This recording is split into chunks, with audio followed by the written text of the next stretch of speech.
मैं भारत को भारतीयता की मान्यता के आधार पर फिर से खड़ा करना चाहता हूं, उस काम में लगा हूं। भागवत जी ने कॉलगेट के लिए मना किया है। कॉलगेट था ही नहीं तो लिखा भी नहीं है उन्होंने कहा है कि आप नीम का दातुन करें, और नीम से भी अच्छा एक दातुन उन्होंने बताया, मदार समझते हैं? मदार का एक पेड़ होता है, वो कहते हैं नीम से भी अच्छा है क्योंकि वो और ज्यादा कषाय है और ज्यादा तिक्त। फिर एक है बबूल, फिर एक है अर्जुन की छाल आपने पिया ना, अर्जुन की दातुन भी होती है। तो ऐसे 12 वृक्ष उन्होंने बताए हैं, नीम है, मदार है, अर्जुन है, फिर ये जो होता है ना आम बबूल है, आम है, अमरूद है, ऐसे 12 वृक्षों का उन्होंने वर्णन किया है कि इनकी दातुन ही करना, इसके आगे 13वें वृक्ष की नहीं। और वो डिटेल लिखा है किताब में, आप ले सकते। जब उन्होंने आगे लिखा है वो मैं अभी बता दूं, वो ये कहते हैं कि जीवन में जो ऋतु है, ऋतु गर्मी है, फिर सर्दी है, फिर बरसात है, 3 तो मुख्य ऋतुएं हैं, फिर इनकी उप ऋतुएं हैं तो 6 हो जाती हैं, शरद है, शिशिर है, वसंत है। तो मोटा मोटा बता देता हूं, ज्यादा बारीक आपको याद नहीं रहेगा। वो ये कहते हैं कि जब गर्मी का सीजन है, गर्मी माने अप्रैल से शुरू कर लीजिए, उगादी से शुरू कर लीजिए, नहीं तो आप मकर संक्रांति से ही मान लीजिए। तो मकर संक्रांति से लेकर जब तक गर्मी है माने बारिश नहीं होती, तब तक नीम के दातुन की बात कही उन्होंने। तो इसमें चैत्र भी आएगा, वैशाख भी। अब आप पुरानी चीज जरा देखिए कि हमारे बचपन में हमारी दादी कहती थी कि देख चैत्र का महीना लग गया, नीम के पत्ते खा ले तो अगले 1 साल तक बीमार नहीं पड़ेगा। तो वो समय यही आता है जो भागवत जी का कैलकुलेशन। क्यों? ये जो समय है इसमें पित्त को भड़कने से बचाने में सबसे बड़ी मदद ये करेगा नीम।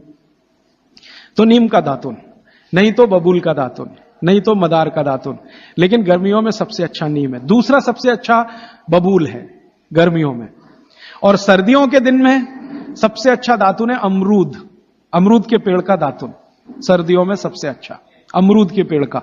और अमरूद के जैसा ही एक और पेड़ होता है, जामुन का भी दातुन करने का नियम बताया है, लेकिन पता नहीं आप तोड़ पाएंगे कि नहीं, लेकिन अमरूद का आसानी से मिल जाएगा। और फिर ज्यादा बारिश के दिनों में जो वो बोलते हैं तो आम का भी कर सकते हैं, अर्जुन का भी कर सकते हैं। और आप बोलेंगे जी पूरी जिंदगी अगर नीम का ही दातुन करें तो कर सकते हैं, 3 महीने लगातार करके थोड़े दिन छोड़ देना, फिर 3 महीने कर लेना। वो थोड़े दिन छोड़ने का नियम ध्यान रखना। तो फिर आप बोले थोड़े दिन छोड़ दिया तो क्या करें? उस दिन दंत मंजन कर लेना। दंत मंजन के लिए वो ये कहते हैं कि आप जिस एरिया में रह रहे हैं वहां का तेल, और जिस क्षेत्र में रह रहे हैं वहां जो उपलब्ध लवण माने नमक, और जिस क्षेत्र में रह रहे हैं वहां की उपलब्ध हल्दी, ये तीनों मिलाकर आप पाउडर बना के दांत पे घिस सकते हैं। ये बहुत अच्छा दंतमंजन उन्होंने माना।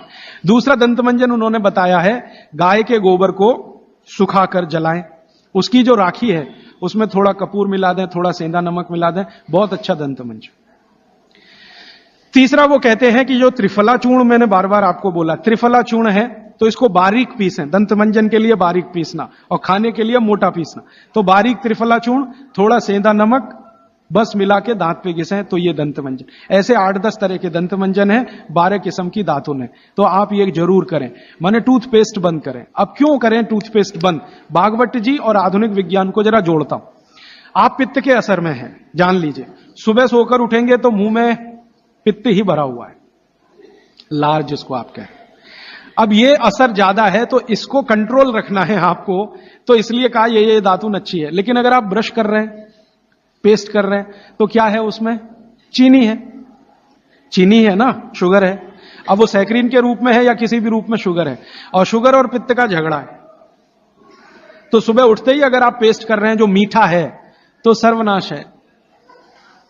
मीठा ब्रश माने मीठा पेस्ट पित्त में मिलाएं तो पित्त को तो बिल्कुल खराब करेगा ही, और मुंह को भी खराब करेगा। क्योंकि सुबह का मुंह आपका मीठे के असर में आया, मीठे के असर में, तो 101% चांसेस हैं कि आपके दांत खराब होना जल्दी शुरू हो।